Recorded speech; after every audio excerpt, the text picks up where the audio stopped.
We're going to reveal 7 secrets they won't tell you about applying for disability. These are things you absolutely need to know, so be sure to stick around to the end of the video so you don't miss anything. I'm Nicole from Low Income Relief, where we help millions of people save money and get free stuff. Personally, I find the disability benefits process absolutely infuriating. The process is ridiculously complicated, and it requires a lot of work to prove that you're too disabled to work. I've done disability applications for several members of my family, and it always drives me crazy. In this video, we're going to break down 7 secrets that they won't tell you when you're applying for disabilities, so let's get started. First, your initial application will probably be denied. Somewhere around 65 to 70% of all initial Social Security disability applications are denied. If your claim is denied, you will need to appeal it. According to NOLO, there are 4 levels of Social Security appeals. The first is a request for reconsideration. Approximately 10 to 15% of all reconsideration requests are approved. But if you're denied at the reconsideration level, the next step is an administrative law judge hearing. Approximately half of all appeals that reach this level are approved. But if you're denied at this stage, you can appeal to the Appeals Council.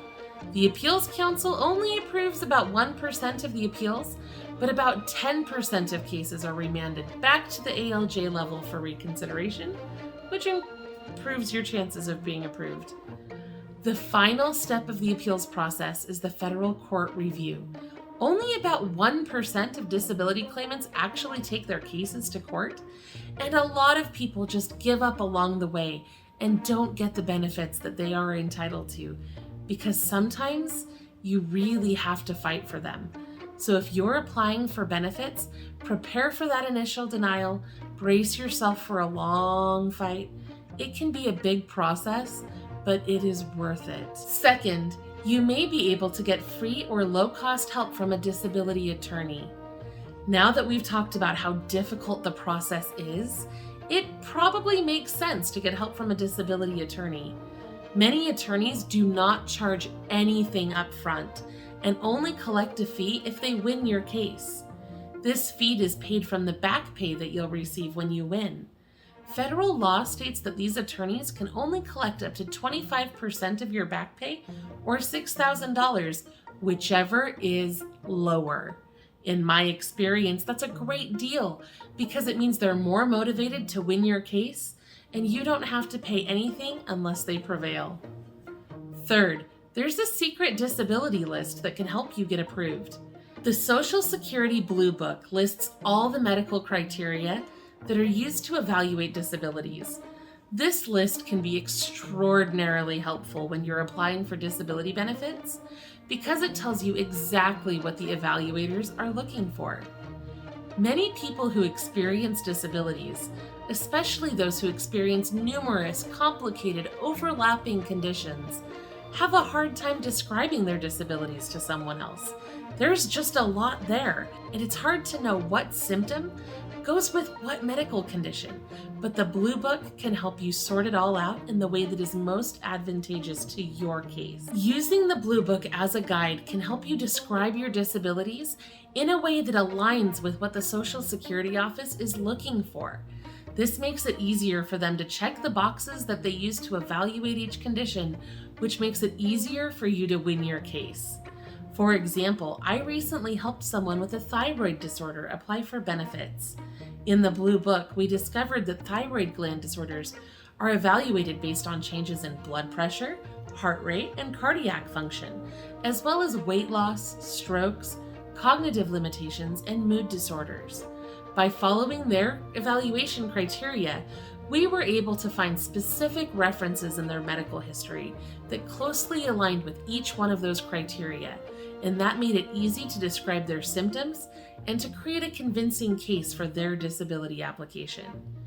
Ultimately, knowing how the Social Security office describes those conditions can help you describe them in such a way that your case is harder for them to deny. Fourth, Some disabilities are entitled to compassionate allowances. Compassionate allowances reduce waiting times for these applications. This helps people with serious, often terminal conditions to receive their benefits faster than they would through the usual application process. These compassionate allowances are available for many conditions, including certain cancers, brain disorders, and rare childhood disorders. There are nearly 250 separate conditions that qualify for this expedited process, and they can all be found in the blue book we talked about earlier. And in case I didn't make it clear, the blue book is not actually a printed book. It's actually available online on the Social Security website. Fifth, your eligibility has an expiration date, so you need to apply right away. Social Security requires you to have paid Social Security taxes within a certain time frame, and it has to have been relatively recent. If you wait too long to apply for your disability benefits, your eligibility may expire. Don't let that happen. Make sure that you apply right away. Sixth, the work requirements are different for young people with disabilities. The unfortunate fact is that 1 in 4 20-year-olds will become disabled before retirement age, according to the Social Security Administration. Some will become disabled before they have enough work credits to qualify for SSDI in any traditional way. How then do 200,000 Americans under the age of 25 receive disability benefits? It's because there are special rules for young people with disabilities. These rules reduce the number of work credits required so that young people can get the help that they need. Seventh, you may be able to get help from other programs too. If you're eligible for SSDI or SSI, then you may be eligible for other assistance programs, and you don't have to wait until your disability application is approved. We've got a list of 7 programs that offer financial assistance for people with disabilities in another video. Please go check it out. It can really help. Thanks for watching, and don't forget to subscribe to our channel for more ways to maximize your disability benefits.